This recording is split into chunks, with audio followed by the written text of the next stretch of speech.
tinitingin mo? Ikaw, halika rito. Ikaw, wala kang kwentang kaibigan. Mas wala kang kwentang tao. Ay oo, perfect ka. Yeah. Kala mo wala kang diferensyang tao, pero meron. Kaya ka pinalitan ng asawa mo.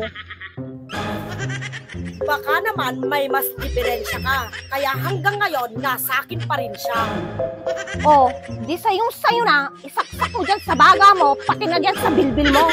Ang kapal naman ng mukha nito. Para kapag naman binatukan kita, hindi sa asaksak yung baba mo dyan sa dibdib mo. Para kang quarter moon. Eh ikaw, para kang full moon. Mas maganda ng full moon, swerte yun. Hindi katulad sa'yo, para kang karinderya na nakahain sa tao 24/7. Di baling karinderya. Di tulad mo, parang catering. Ikaw lang kumakain mag-isa.